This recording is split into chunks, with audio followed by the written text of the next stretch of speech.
My name is Allison, and at 32, I never expected to be banned from Christmas dinner by my own father. The call came 3 weeks before the holiday. Dad said it would be better if I skipped this year because my younger brother Cody was bringing his new girlfriend who was really successful. They worried I might overshadow them. His exact words still ring in my ears. "We want this Christmas to be special for your brother for once." 20 years of family dynamics summed up in one sentence. Before I continue my story, let me know where you are watching from in the comments, and hit that subscribe button if you have ever felt invisible in your own family. To understand why being uninvited from Christmas dinner felt like just another Tuesday in my family, you need to know a bit about where I come from. I grew up in a modest middle-class neighborhood in suburban Chicago, where keeping up appearances mattered more than what was actually happening behind closed doors. My parents, Gerald and Marion, were what you might call status conscious. Dad worked as a middle manager at an insurance company, and Mom was an administrative assistant at the local high school. They were obsessed with how things looked to the neighbors, to their friends at church, to basically anyone whose opinion they valued more than their own children's feelings. From as early as I can remember, there was a clear difference in how they treated me versus my brother Cody, who is 5 years younger. I was the responsible one, the achiever. The one who brought home straight A's and organized her own school projects without parental reminders. Cody was the baby, the special one who needed extra attention, extra chances, extra everything. When I was 7, I won first place in the school science fair. My parents attended but spent the entire time apologizing to Cody for being bored. When I was 12 and made the honor roll for the 8th consecutive time, my report card was met with a distracted "that's nice, honey," while they celebrated Cody finally passing math with a C- by taking him to his favorite restaurant. During my high school graduation, where I was valedictorian, my parents missed half my speech because Cody, then 13, got bored and wanted snacks from the concession stand. They later complained that my speech went on too long, even though the principal had specifically extended my allotted time because he found it so inspiring. College was a turning point. I received a partial scholarship to Northwestern, but it wasn't enough to cover everything. When I asked my parents if they could help with the remainder, they looked uncomfortable and explained they were saving for Cody's college fund because he might need extra support. I took out student loans and worked 20 hours a week at the campus library and another 15 hours waitressing on weekends to make ends meet. Meanwhile, Cody attended 3 different colleges over 6 years, dropping out each time because the vibe wasn't right or the professors didn't get him. My parents funded each attempt fully, including apartments, meal plans, and spending money. When he finally graduated with a general studies degree from a state school with AC average, my parents threw him a party that cost more than my entire senior year tuition. After college, I joined a small tech startup as one of their first employees. The hours were brutal. The pay was minimal and the work was challenging, but I saw the potential. I lived in a tiny studio apartment with a roommate, ate ramen most nights, and poured everything I had into my work. When I called home, conversations usually lasted 5 minutes before pivoting to whatever Cody was doing. "Your brother is thinking about getting into real estate," Mom would say excitedly, even though Cody had yet to even look into licensing requirements. "Your brother might be dating someone from a really good family," Dad would mention, though the relationship would typically end before the next phone call. Over the next 7 years, through a combination of hard work, strategic thinking, and admittedly some good timing, I helped grow that small startup into a major player in the enterprise software space. We expanded, acquired smaller companies, and eventually, I became the CEO when our founder decided to step back. Last year, we received a valuation of $450 million. Not that my family would know any of this. In our occasional phone calls, I learned to downplay my success. Saying I was doing fine or work is going well seemed to keep the peace. If I mentioned any achievement, it would either be met with disinterest or somehow twisted into a conversation about how Cody was struggling and needed more support. So as far as my family knew, I had a decent job at a tech company. They didn't know I owned the company. They didn't know about my corner office with a view of the Chicago skyline. They certainly didn't know about my home in Lincoln Park or my investment portfolio. And that was exactly how I wanted it. At least until that phone call 3 weeks before Christmas. The call came on a Tuesday evening as I was finishing up some work in my home office. Seeing my father's name on the caller ID gave me a moment's pause. Gerald rarely called unless he needed something or there was a family announcement. "Allison," he started, his voice carrying that forced cheerfulness that always preceded bad news. "How are you, sweetheart? Work going okay? Hi, Dad. I'm good, just wrapping up some reports. What's up?" I had learned long ago to skip the small talk. Gerald never really cared about the details of my life anyway. "Well, your mother and I have been talking about Christmas this year," he paused, clearing his throat. "We were thinking it might be better if you sat this one out." I blinked, wondering if I had misheard him. "Sat out Christmas? What does that mean exactly?" "Well, you know Cody is bringing Heather this year. They got engaged last month, remember I texted you about it? Anyway, she is quite successful. Regional sales manager for a pharmaceutical company. First serious girlfriend he has ever brought home, and your mother, and I want to make sure everything goes perfectly." I gripped my phone tighter. "And my presence would make things less than perfect because..." Another throat clear. "It is just that, well, Cody has always felt a bit overshadowed by you. And this is a big moment for him. Bringing home someone so accomplished. We want this Christmas to be special for your brother for once." The words hung in the air, the implications clear. My existence was a problem. My presence would somehow diminish my brother's moment. "Let me get this straight," I said slowly. "You are uninviting me from Christmas because you are worried I might somehow outshine Cody's new fiancé? The one I have never even met? The one who apparently has a mid-level management position?" "Now, Allison, there is no need to be dramatic," Gerald sighed. "It is just one Christmas. You are doing fine on your own. Cody needs this win. Heather is really something special. And we do not want anything to distract from that." I heard shuffling on the other end, and then my mother's voice came through. "Allison, honey, it is actually a favor to you too," Marian added, her voice syrupy sweet. "You will not have to drive all the way out here in the winter weather. You can relax at home instead of sitting through another one of my big family dinners. I know how busy you are with your job." The way she said job made it sound like I was working part-time at a mall kiosk rather than running a multi-million-dollar company. "Right," I said flatly. "A favor to me." "Exactly," Marian sounded relieved. "And we will FaceTime you for a bit so you can meet Heather virtually. That will be nice, right?" I closed my eyes and counted to 5. "Mom, Dad, I have never missed a family Christmas. Not once in 32 years. There is a first time for everything, sweetheart," Gerald said, his tone making it clear the decision was final. "We will miss you, of course, but this is what is best for everyone. Especially Cody. You understand." It was not a question. In their world, I would naturally understand and accept that once again. My feelings and inclusion were secondary to whatever Cody needed. "I understand completely," I said, my voice calm despite the storm of emotions inside me. "Merry Christmas to you all." I hung up before they could respond. For several minutes, I just sat there, staring at the wall of awards and achievements in my home office that my parents had never seen. A bubbling anger rose in my chest, followed quickly by a wave of hurt so profound it felt physical. After all these years, after all my efforts to maintain a relationship despite the constant favoritism, they could still cut me this deeply. The worst part was how unsurprised I felt. Disappointed, yes. Hurt, absolutely. But surprised? Not in the slightest. My phone buzzed with a text from my best friend Sandra. "Still on for dinner tomorrow?" I picked up the phone and called her instead of texting back. "You will not believe what just happened," I said when she answered.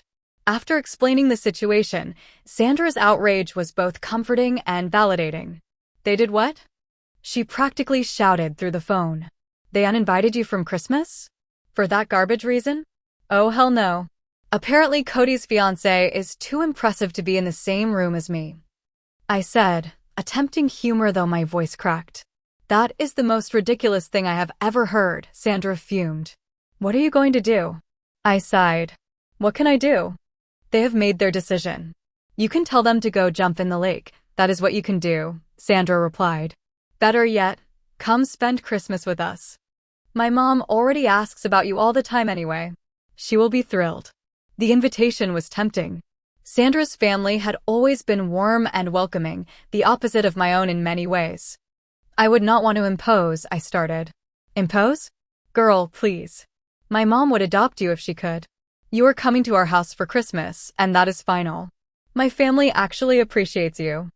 After we hung up, I sat with my conflicting emotions. Part of me wanted to call my parents back and tell them exactly what I thought of their decision.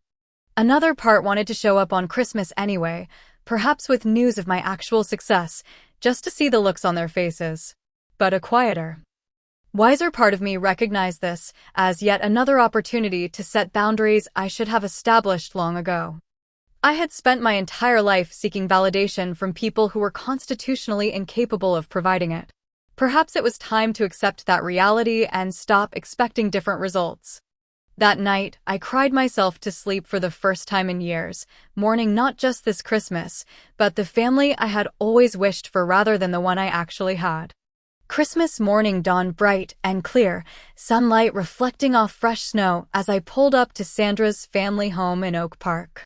Despite accepting their invitation, a familiar heaviness sat in my chest. This was the first Christmas I would not spend with my family, regardless of how dysfunctional those gatherings had been. Sandra met me at the door before I could even knock, wrapping me in a tight hug. "Merry Christmas, CEO," she whispered in my ear, one of the few people who knew the full extent of my success. Inside, the Martinez home was everything my parents' house was not. Warm, chaotic, filled with genuine laughter. Sandra's mother Elena embraced me like a long-lost daughter. Her father Robert insisted I take the comfortable chair by the fireplace, and her 3 brothers immediately included me in their good-natured banter. "Allison, we saved you the biggest cinnamon roll," Elena announced, placing a plate in my hands. "Sandra tells me you work too hard and probably skip breakfast most days. Mom is convinced feeding people solves all problems," Sandra explained with an affectionate eye roll. "Not all problems," Elena corrected, "but hunger is definitely one problem I can fix. Now eat before it gets cold." Throughout the morning, I watched how the Martinez family interacted. They teased each other, but never cruelly. They spoke over one another sometimes, but always circled back to make sure everyone was heard. When Sandra's youngest brother mentioned getting passed over for a promotion, the entire family offered genuine sympathy and encouragement rather than changing the subject or minimizing his disappointment. It was both wonderful and painful to witness. This was what family could be. This was what I had missed. Around noon, my phone buzzed with a text from my mother. "Merry Christmas, sweetheart. We miss you. We'll call after dinner to FaceTime." The performative cheerfulness, complete with multiple exclamation points, felt hollow. I sent back a simple "Merry Christmas" and turned my attention back to the Martinezes, who were setting up a board game and arguing good-naturedly about teams. Later, as we were finishing Christmas dinner, my phone buzzed again with an Instagram notification. Cody had posted a photo of our family Christmas gathering. Everyone was posed around the dining room table I had known my entire life, smiling broadly. My brother had his arm around a woman I assumed was Heather, a pretty brunette with a somewhat nervous smile. The caption read, "Perfect family Christmas with my beautiful fiancé. #blessed, #family first, #Merry Christmas. Family first." The irony was not lost on me. More photos followed throughout the evening. Close-ups of Heather's modest engagement ring with the caption, "She said yes to forever with my soulmate. Diamond almost as bright as her future." Another of Cody, Heather, and our parents by the Christmas tree. "So grateful my amazing parents get to share this special day with us. #family traditions." Each notification felt like a small needle to my heart. Not because I wanted to be there, Sandra's family had shown me what a truly loving Christmas could be, but because of the complete erasure of my existence. In Cody's narrative, there was no missing sister. There was no empty chair at the table. There was just his perfect family celebration, carefully curated for social media approval. When my parents finally FaceTimed that evening, the call lasted less than 5 minutes. They showed me Heather from across the room, waving vaguely in my direction, but were too busy with dessert preparations to talk long. I could hear laughter and clinking glasses in the background as they rushed to end the call. "We will catch up soon, honey," my mother promised, though we both knew that was unlikely to happen. As December turned into January and the new year began, I made a resolution to myself. I would stop seeking validation from people who had consistently shown they were incapable of providing it. I would stop diminishing my achievements to make others comfortable. I would stop accepting scraps of affection and calling it a relationship. When my mother called the following Sunday for our usual weekly check-in, a ritual that typically involved 20 minutes of updates about Cody followed by 2 minutes of distracted questions about my life, I let it go to voicemail. I texted later saying I had been in a meeting, knowing she would not question why I might be working on a Sunday. The next week, I did the same. Then sent a brief email saying work was extremely busy and I would need to skip the weekly calls for a while. My mother's response was telling. A single line asking if I could still contribute to the group gift for Aunt Julia's retirement party. No acknowledgement of my schedule constraints. February arrived. And with it came the annual performance reviews at my company. As we prepared for a major expansion into European markets, I threw myself into work with renewed focus. The hurt of the Christmas rejection had crystallized into a kind of clarity. For 32 years, I had allowed my family's perception of me to influence how I saw myself. No more. I declined the invitation to Cody and Heather's engagement party, sending a generous gift card instead. I missed 2 family birthdays, citing work commitments. Each small boundary felt both terrifying and liberating. When my father called in early March, unusually on a Wednesday instead of during my mother's Sunday calls, I almost declined the call out of habit. Something made me answer. "Allison," he sounded uncharacteristically hesitant. "How have you been? Your mother says you have been busy with work." "Very busy," I confirmed, waiting for whatever request was coming. Gerald rarely called without a purpose. "Well, I was wondering," he paused. And I could almost see him adjusting his glasses the way he did when uncomfortable. "Cody mentioned he sent in a job application to a tech company in Chicago last week. Some software place. Would not happen to be near where you work, would it?" I felt a cold knot form in my stomach. "What is the company called, Dad?" "Innovate Solutions, I think." He said they are pretty big now. Thought maybe you might have heard of them, being in the same industry and all. Innovate Solutions. My company. The company I had built from a struggling startup into a tech powerhouse. The company where I was CEO. "I have heard of them," I said carefully. "Why did Cody apply there?" "Well," Gerald sounded relieved. "Apparently Heather's company had some layoffs. And she got caught in the reduction. Not her fault, of course. Corporate restructuring or some such thing. And Cody thought he might try for something more, stable. Something that might impress Heather's family." I closed my eyes, already seeing where this was heading. "I see. And what position did he apply for?" "Some director role in marketing, I think." He said it was a great fit for his skills. Director of marketing. A position that required a minimum of 10 years of progressive experience in the field, an MBA or equivalent, and a proven track record of successful campaigns. Cody had none of these qualifications. "Interesting," was all I said. "So," Gerald continued, "I thought maybe if you know anyone there, you could put in a good word? Just to make sure his application gets a fair look." "I will see what I can do," I replied noncommittally. "I need to go, Dad. I have a meeting." Of course. "Thanks, sweetheart. We appreciate it." As I hung up, I wondered if the universe had a particularly ironic sense of humor or if this was simply the inevitable collision of my 2 separate worlds. 2 days after my father's call, Jamie, my HR director, knocked on my office door with an expression that suggested either someone had died or something highly amusing was about to be shared. "Got a minute?" she asked, waving a folder in her hand. "For you always," I gestured to the chair across from my desk. Jamie had been with me almost from the beginning, one of the few people who knew both my professional and personal story. So, she began, her lips twitching slightly. I was reviewing applications for the marketing director position, and I came across something interesting.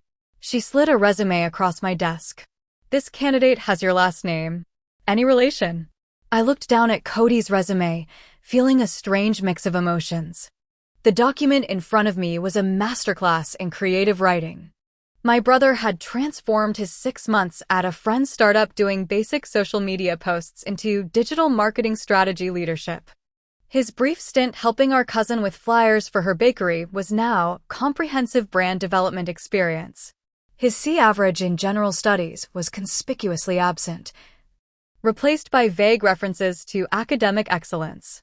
He is my younger brother, I finally said, looking up at Jamie. Her eyebrows shot up. The Christmas brother? The golden child who got you uninvited from family dinner because his girlfriend was too impressive to be in your presence. I nodded, unable to help the small smile at her characterization. The very same. And apparently, the impressive girlfriend got laid off, so now he needs a big job to maintain the facade. And he applied here. Jamie shook her head in disbelief. Without knowing you own the company? My family has no idea what I actually do, I reminded her. They think I have some middle management tech job that pays the bills, but is nothing special. So, what do you want to do? Reject him outright? That would be completely justified given his creative interpretation of his qualifications. I considered the options. The petty part of me wanted to send a rejection letter on CEO letterhead with my signature prominently displayed.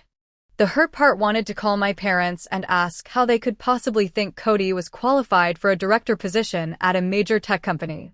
But the businesswoman in me, the leader I had worked so hard to become, knew better. Process his application normally, I said finally. If he gets rejected in the first screening, so be it. If by some miracle he makes it to interviews, do not tell the hiring committee about our connection. I want this to be completely fair. Jamie nodded, though she looked slightly disappointed at my professional approach. And if he somehow makes it to final rounds? Then I will deal with it personally, I said. But let us be honest. Looking at that resume, what are the chances? As it turned out, the chances were better than I expected. Not because Cody's qualifications impressed anyone, but because we had recently implemented a new policy guaranteeing at least one interview to candidates with personal references from employees. In the notes section of his application, Cody had written, "Personal connection to Allison Wright, employee." Technically, he was not wrong. I was indeed an employee, just not in the way he imagined. A week later, Jamie appeared in my doorway again, this time with an undisguised smirk. "Guess who has an interview tomorrow at 2 p.m.? I groaned. "You cannot be serious." The screening team had to give him one because of his claimed connection to you. They assumed you two must be friends or former colleagues. She handed me the interview schedule. The panel already suspects he is not qualified based on the phone screening, but they're going through the motions. Do you want to observe? I considered it. No. Let the process play out normally. Just keep me updated. The next day, I intentionally scheduled meetings away from the interview rooms. I had no desire to accidentally run into Cody before his interview. Jamie texted me updates throughout the process. He showed up 15 minutes late claiming parking issues. We validate parking in our own garage.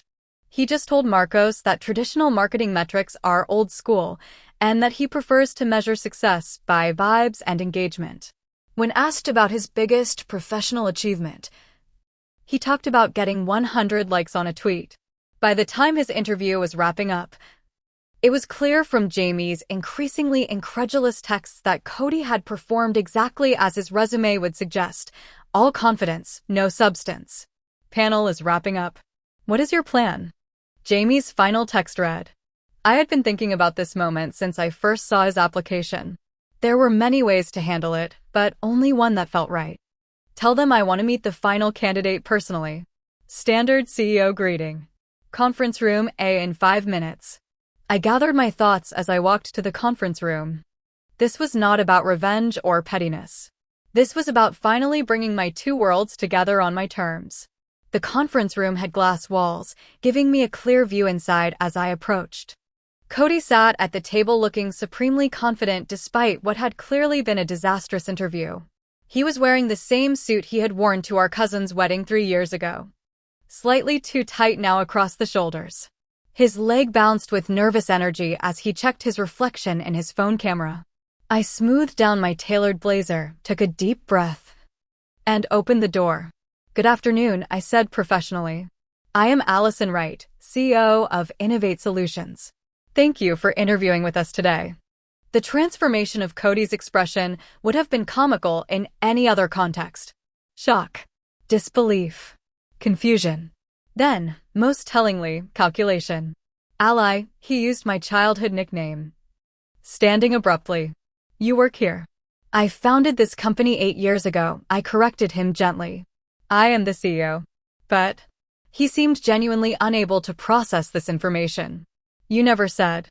We thought you just had some regular tech job." "You never asked," I pointed out, taking a seat across from him and gesturing for him to sit back down. "And I never corrected your assumptions." Cody's face cycled through several more emotions before settling on something between embarrassment and opportunity. "This is incredible. Why did you not tell us? Mom and Dad would be so proud." I doubted that very much but chose not to argue the point. "How did your interview go?" "Great. Really great," he said quickly, his confidence returning. "The panel seemed really impressed. But wow, this is even better. I mean, working for my big sister. That would be amazing. We could carpool to family events, have lunch together every day." I kept my expression neutral. "Cody, how much experience do you have in marketing?" He waved a hand dismissively. "Plenty. I ran social media for Jake's app thing for half a year, helped cousin Lisa with her bakery stuff. I am a quick learner, you know that. The position you applied for requires a minimum of 10 years of progressive marketing experience, an MBA or equivalent, and a proven track record of successful enterprise-level campaigns," I stated simply. "Looking at your actual experience, not the enhanced version on your resume, you do not qualify for this role." His face fell, then quickly recovered. "But you are the CEO. You can make exceptions, right? For family." And there it was. The expectation that had defined our entire relationship. Rules existed for everyone except Cody. Standards applied to everyone except Cody. Consequences were for everyone except Cody. "No," I said firmly. "I cannot and will not. This company employs over 500 people who depend on me to make sound business decisions. I will not undermine our hiring processes, our company culture, or the qualifications we require simply because you are my brother." "Come on, Ally," he leaned forward, his voice taking on the wheedling tone that had worked on our parents countless times. "Just this once. Heather got laid off and I really need to step up. Her parents already think I am some loser sponging off their daughter." "I sympathize with your situation," I said, and I did. "To some extent. But I cannot give you a job you are not qualified for. That would be unfair to you, unfair to the company, and unfair to qualified candidates who actually meet the requirements." Cody's expression hardened. "So that is how it is going to be? You get all high and mighty now that you have some fancy title? You cannot even help your own brother?" "I am maintaining the professional standards of my company," I corrected him. "If you want, I can connect you with resources for entry-level positions in marketing that might be a better fit for your actual experience level. You could work your way up legitimately." He scoffed. "Entry-level? I am 27, Ally. I do not have time to start at the bottom. Most people start at the beginning," I pointed out. "That is how careers typically work." He stood up abruptly. "Wait until Mom and Dad hear about this. All this time, you have been hiding your success from the family, and now you will not even help me when I need it." "Real nice, Ally. Real sisterly." I remained seated, keeping my composure. "Cody, I would be happy to discuss this further when you are calmer. But my decision stands. I cannot give you a director position you are not qualified for." He grabbed his leather portfolio, empty, I suspected, except for copies of his embellished resume, and headed for the door. "This is not over," he warned before storming out. I sat there for several minutes after he left, processing what had just happened. The worlds I had kept carefully separated had collided, and there would be fallout. Significant fallout. My phone buzzed with a text from Jamie. That went about as expected. "You okay?" "Fine," I texted back. "But I suggest you head home early today. I have a feeling we might have some unexpected visitors later." I was right about the visitors. At precisely 7:36 p.m., as I was pouring myself a glass of wine in my kitchen, the security system alerted me to movement at my front gate. The camera showed my parents' 10-year-old Buick idling outside, both of them peering through the windshield at my home with expressions of confusion. My house, a restored Victorian in Lincoln Park that I had purchased 3 years ago and lovingly renovated, was not what one would call modest. With its wraparound porch, manicured garden, and 3 stories of classic architecture updated with modern touches, it made a statement I had never felt the need to share with my family. I pressed the intercom button. "Can I help you?" My father's startled voice came through the speaker. "Allison? Is that you? We are trying to find your place. The GPS brought us here, but this cannot be right." "It is right," I confirmed. "I will open the gate." I watched through the security feed as they drove slowly up the circular driveway, their expressions growing more bewildered as they took in the property. By the time they parked and approached the front door, they looked like tourists who had accidentally wandered into a private museum. I opened the door before they could ring the bell. "Mom, Dad, this is unexpected." Marian looked past me into the foyer with its crystal chandelier and marble flooring. "Allison, what is this place? Whose house is this?" "Mine," I said simply, stepping aside to let them in. "Come in." They entered cautiously, as if afraid they might break something valuable. In a way, it was almost comical watching them try to reconcile their perception of my life with the reality now confronting them. "Would you like something to drink? Water? Wine? Coffee?" I offered, leading them to the living room with its floor-to-ceiling windows overlooking the garden. "Allison," my father finally found his voice. "What is going on?" "Cody called us very upset. He said you run some big company, that you turned him down for a job, and now we find you living in this." He gestured broadly at my home. I took a seat in one of the armchairs, indicating they should sit on the sofa across from me. "What Cody told you is partially true. I am the CEO of Innovate Solutions. I founded the company 8 years ago. And yes, I declined to give him a director-level position he is not remotely qualified for." "But how?" My mother looked around the room, her gaze landing on the abstract painting over the fireplace. A piece by an up-and-coming artist that had cost more than their car. "How could we not know about any of this?" "You never asked," I said, the same answer I had given Cody. "In our conversations, you typically spend about 3 minutes asking about my life before moving on to updates about Cody. I simply never corrected your assumption that I had a modest tech job." My father's face was turning red, a sign he was working himself up to one of his self-righteous speeches. "This is unacceptable, Allison. Family does not keep secrets like this from each other. If we had known you were this successful, we would have." He trailed off, perhaps realizing there was no good way to finish that sentence. "You would have what, Dad? Treated me differently? Asked me for money? Bragged about me to your friends instead of just about Cody?" I kept my voice calm, though my heart was racing. "Or would you still have uninvited me from Christmas because Cody's girlfriend's middle management job was too impressive to be overshadowed?" Marian flinched as if I had slapped her. "That was different. We were just trying to give your brother his moment." "It is always about giving Cody his moment," I said. "My entire life has been about stepping aside so Cody could have his moment. Even when I was achieving things worthy of celebration, you found ways to minimize them or ignore them entirely." "That is not fair," Gerald protested, though without much conviction. "We have always been proud of you." "Really? When was the last time you expressed that pride? When was the last time you asked me about my goals, my dreams, my achievements? When was the last time you put my needs first, even once?" The silence that followed was answer enough. Marian recovered first, her expression shifting from shock to something calculating. "Well, this changes everything. We had no idea you were so successful, sweetheart. You should have told us. Think of all the family events we could have hosted here." Of course that would be her first thought. How my success could benefit her socially. That is not happening, I said firmly. And to be clear, the reason I am not giving Cody a job is not out of spite or resentment. It is because he applied for a senior position requiring qualifications and experience he simply does not have. I would not hire anyone with his background for that role, related to me or not. Gerald leaned forward, his business negotiation face on. Surely there is some position you could create for him? Something suitable for his skills, but with a good title? The poor boy is devastated. Heather's parents are pressuring them about his career prospects. I stared at my father in disbelief. Dad, did you hear anything I just said?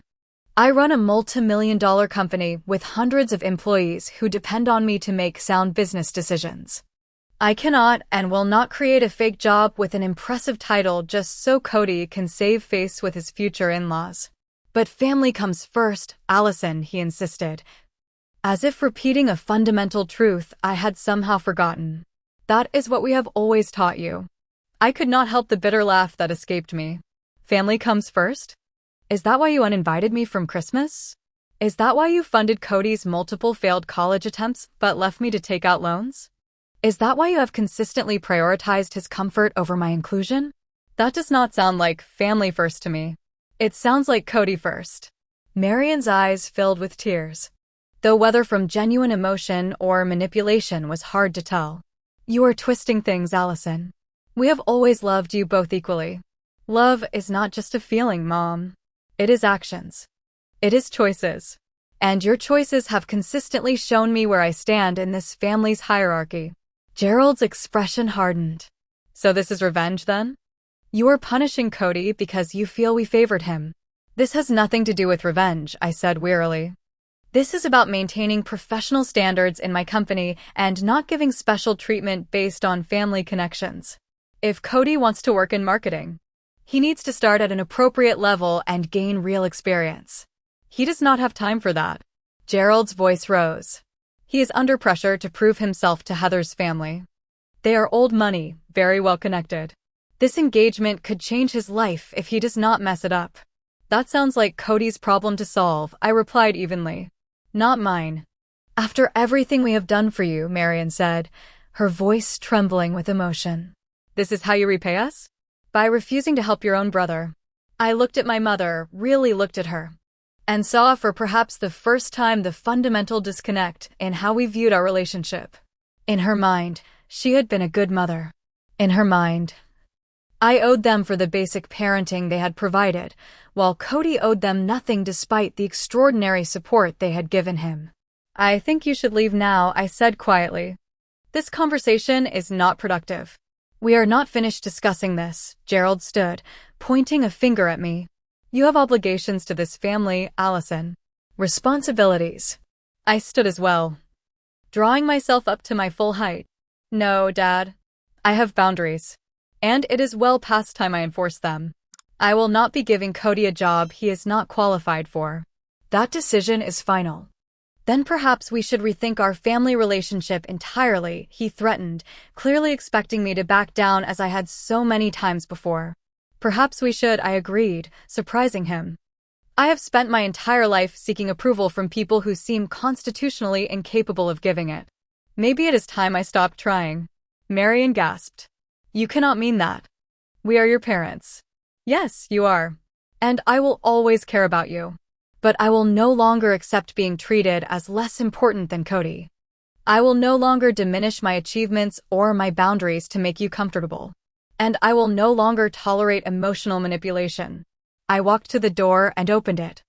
I will call you when I am ready to talk again. Right now, I need you to respect my space. For a moment, I thought Gerald might refuse to leave. His face was flushed with anger, his body tense. But Marian tugged at his arm, perhaps sensing that pushing further would only widen the rift. This is not over, he muttered as they passed me. Actually, Dad, I said softly in some ways. It is just beginning. I watched from the window as they drove away, feeling a complex mix of emotions. Grief for the relationship I had always wanted but never had. Relief at finally speaking my truth. And underneath it all, a quiet certainty that I had done the right thing. The fallout was swift and extensive. By the next morning, my phone was buzzing constantly with messages from extended family members, most of whom I only heard from at weddings and funerals. "How could you refuse to help your own brother?" wrote Aunt Patricia, who had not remembered my birthday in 15 years. "Family should always come first," lectured Uncle Robert, who had once borrowed money from me for his sure-thing investment and never paid it back. "Your poor parents are devastated," claimed Cousin Vicky, who I strongly suspected had been instructed to reach out by my mother. I silenced my phone and focused on work, grateful for the distraction. Jamie, ever protective, had implemented what she called Operation Family Filter, intercepting any calls from my relatives that came to the office and taking detailed messages that somehow never quite made it to my desk. 3 days after the confrontation, an unexpected name appeared on my phone: Heather Davidson, Cody's fiancée. Curious despite myself, I answered. "Hello." Her voice was hesitant, softer than I would have expected from someone Cody described as a high-powered pharmaceutical executive. "This is Allison," I confirmed. "Hi, I am Heather, Cody's fiancée. We have never actually met. I hope it is okay that I called." "It is fine," I said, keeping my tone neutral. "What can I do for you?" "I was wondering if we could maybe meet for coffee. Just the two of us." She sounded nervous. "There are some things I would like to talk about, and I would rather do it in person." My instinct was to decline. This had all the hallmarks of a setup.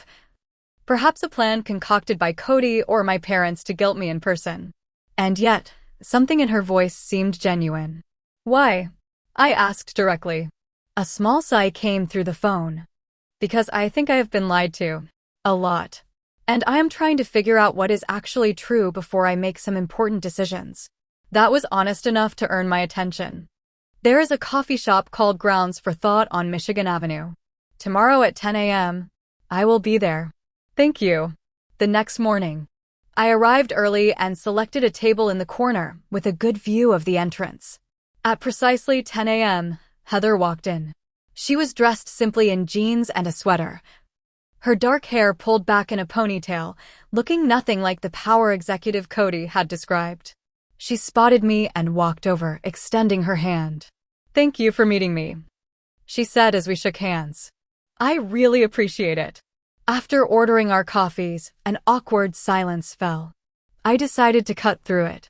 "So, what did you want to discuss, Heather?" She took a deep breath. "First, I want to apologize for Christmas. If I had known they had uninvited you because of me, I would never have gone along with it. Cody told me you had chosen to spend the holiday with your boyfriend's family." I raised an eyebrow. "I do not have a boyfriend. I am learning that much of what Cody has told me is not accurate," she said, looking down at her coffee. "When we first met, he told me his sister was a computer technician who lived a quiet life and preferred to keep to herself. He said you were socially awkward and often declined family gatherings." I could not help the short laugh that escaped me. "Interesting characterization." "When he came home from the interview at your company, he was furious. He told me you had been secretly wealthy all these years, but refused to help the family. That you had deliberately humiliated him." "That is not what happened," I said carefully. "I know," she replied, surprising me. "I may not know you, but some things just did not add up. So I did some research. Innovate Solutions is a major player in enterprise software. You have won industry awards. Your company has been featured in business magazines. This is not some overnight success you have been hiding." I studied her more carefully. There was an intelligence in her eyes I appreciated. "Can I ask what you actually do at your pharmaceutical company?" "Cody described you as a regional sales manager." She grimaced. "I was a sales representative. Entry level. And I was laid off 2 months ago during company restructuring." "I see. So many pieces were falling into place." "Cody has been enhancing the truth since we met," she continued. "He told me he had his own marketing consultancy. It took me a while to realize that meant he occasionally helped friends with social media posts. He told me his parents were semi-retired business owners. He implied his family was quite well off. And now you are wondering what else he has misrepresented," I surmised. She nodded, twisting her engagement ring nervously. "I love Cody. He can be sweet and funny and attentive. But I cannot build a marriage on lies. I felt unexpected sympathy for this woman. She had been caught in a web of deception not of her making. What do you want from me, Heather? Honesty, she said simply. I want to understand the family I might be marrying into. I want to know if this pattern of deception is something Cody learned or if it is just him. I want to know if there is hope for change. For the next hour, I gave her what she asked for, honesty. I explained the family dynamics as I had experienced them, being careful not to villainize my parents, but not sugarcoating their behavior either. I told her about the pattern of favoritism, about Cody's history of being rescued from consequences, about the Christmas rejection and its aftermath. She listened intently, occasionally asking clarifying questions, but never defending or excusing the behavior I described. Thank you, she said when I finished. This cannot have been easy to share with a stranger. What will you do now? I asked, genuinely curious. I need to have some difficult conversations with Cody, she said, a new resolve in her voice. I do not want to end our relationship. But things need to change if we are going to move forward. Real, substantive change, not just promises. As we parted ways, she surprised me with a hug. I hope someday we might actually be sisters-in-law, she said. But only if it is based on truth this time. In the weeks that followed, the bombardment from my family continued but evolved. The initial angry calls and texts gave way to guilt trips. Your mother barely eats. She is so upset. Then to love bombing. We have always been so proud of you, sweetheart. And finally to attempts at negotiation. Maybe just an internship for Cody? Something small to start.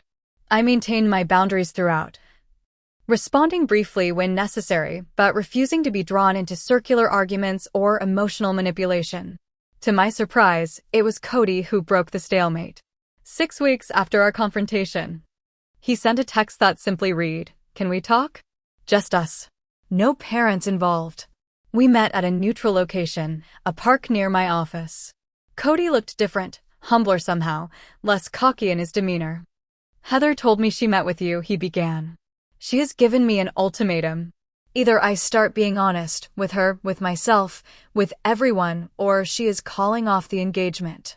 I said nothing, waiting for him to continue. She made me see how I have been living in a fantasy world, pretending to be something I am not, expecting others to maintain my illusions. He kicked at a pebble on the path, including you. It is not easy to confront uncomfortable truths about yourself, I acknowledged. No, it is not, he agreed. But I am trying. Heather thinks. She thinks maybe I should talk to someone professional about why I feel the need to exaggerate and why I cannot seem to follow through on things. This was unexpected progress. That sounds like a good idea. And she thinks our whole family might benefit from some counseling together. He glanced at me. Would you consider that? Coming to family therapy with me and mom and dad? I know they have not been fair to you. I know I have benefited from that unfairness. But maybe we could start to fix things. I had spent weeks steeling myself against manipulation, preparing for another round of guilt and demands. I had not prepared for sincere contrition and a reasonable request. I would consider it, I said carefully, if everyone is genuinely committed to honest communication and change. Cody looked relieved. Thank you. That is all I am asking for right now. Just consideration. It took another 2 weeks to coordinate schedules and find a therapist everyone could agree on. Our first session was predictably tense. My father spent the first 20 minutes defending his parenting choices and dismissing my oversensitivity. My mother cried quietly but offered little substance. Cody, to his credit, tried to acknowledge some hard truths, though he frequently backslid into justifications. Dr. Eleanor, the family therapist, was unimpressed by the defenses and deflections. We cannot begin to heal what we refuse to acknowledge as broken, she said pointedly when my father insisted there was no real problem, just misunderstandings. Gerald, she said, using his first name deliberately, your daughter has clearly expressed that she felt consistently devalued in comparison to her brother. That is her lived experience. You can disagree with her interpretation, but you cannot tell her that what she felt was not real. My father's face reddened, but for once he did not immediately counter with a defense. And Marion. Dr. Eleanor continued, "Tears are an emotional response, but they are not communication. What are you actually feeling right now? Can you put it into words?" My mother looked startled at being directly addressed. I just want my family back the way it was," she finally managed. "The way it was did not work for everyone," Dr. Eleanor pointed out. "That is why we are here." By the end of the session, we had established only the barest groundwork for future discussions. My father had reluctantly admitted that perhaps he had been a bit more indulgent with Cody. My mother had acknowledged that she had difficulty handling conflict and often used emotions to deflect hard conversations. Cody had owned up to exploiting their dynamic for his benefit. It was not a breakthrough, but it was a beginning. As we were leaving, my mother hesitantly touched my arm. "Will you come next week?" she asked, real uncertainty in her voice. "Yes," I said. "I will be there." It was the first time in my life I could remember her looking at me with something like respect. 6 months after that first confrontation in my living room, much had changed. Some of it was dramatic, visible transformation. Some was subtle, the shifting of deep currents beneath an outwardly calm surface. My parents had attended therapy consistently, though not without resistance. My father struggled the most, his generational beliefs about family hierarchy and parental authority difficult to examine, let alone question. During our 4th session, he had stormed out after Dr. Eleanor pointed out that his family first motto seemed to come with unspoken qualifiers. He returned the following week with a stiff apology and continued to attend, though his participation was often grudging. It was my mother who surprised me the most. Once given permission and tools to express herself beyond tears and placating, she revealed a capacity for insight I had never witnessed. "I think," she said during a breakthrough session, "I focused on Cody because he needed me. Allison was always so capable, so self-sufficient. It made me feel unnecessary in her life. And maybe I resented that a little." It was the first truly honest thing I could remember her saying about our relationship. Cody had made the most visible changes. With Heather's encouragement and ultimatum as motivation, he had started individual therapy, gotten a legitimate entry-level job at a small marketing firm, and begun taking night classes to build actual skills in his chosen field. "I hate being at the bottom of the ladder," he confessed during a rare one-on-one lunch. "But there is something satisfying about earning a promotion I actually deserve." As for me, the process of healing was complicated. There were days when old resentments flared hot and bright, when a casual comment from my father would trigger decades of accumulated hurt. There were other days when genuine connection seemed possible, when I could glimpse the family we might become rather than the one we had been. I had created boundaries that I maintained firmly, regardless of pushback. I declined invitations that did not respect my time or needs. I corrected mischaracterizations of my feelings or experiences. I no longer diminished my achievements to make others comfortable. But I also extended olive branches where appropriate. I hosted a family dinner at my home, allowing my parents to finally see and acknowledge the life I had built. I attended Cody's small graduation ceremony when he completed his marketing certificate program. I sent my mother articles I thought might interest her, opening the door to conversations beyond family drama. In one particularly meaningful gesture, I established the Right Family Scholarship through my company's foundation. The program provided education funding and mentorship to young entrepreneurs from disadvantaged backgrounds or difficult family situations. It was my way of transforming pain into purpose, creating opportunity from adversity. To my surprise, Heather and I had developed a friendship independent of family obligations. Her clear-eyed perspective and willingness to stand firm on her values reminded me of qualities I valued in myself. She had postponed the wedding until she and Cody had built a more honest foundation, a decision I deeply respected. When Christmas approached again, we faced a test of our collective progress. After much discussion in therapy, we agreed to a new arrangement. Christmas Eve would be spent at my parents' home with traditional activities, and Christmas Day would be hosted at my house, introducing new traditions. The negotiations around these plans were not always smooth. My father initially balked at changing the way we have always done things. My mother worried about how others might interpret the shift. But for perhaps the first time, they listened to perspectives beyond their own comfort and preferences. On Christmas Eve, as we sat in my parents' living room, the same room where I had been excluded the previous year, I felt the weight of everything that had changed and everything that remained the same. The familiar decorations, the old family photos on the mantel, the subtle power dynamics that still occasionally surfaced. My father cleared his throat during a lull in conversation. "I have something I want to say," he announced, his formal tone drawing everyone's attention.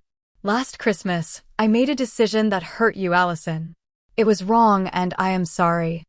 I cannot change what happened, but I want you to know that I see now how my actions affected you." It was not a perfect apology.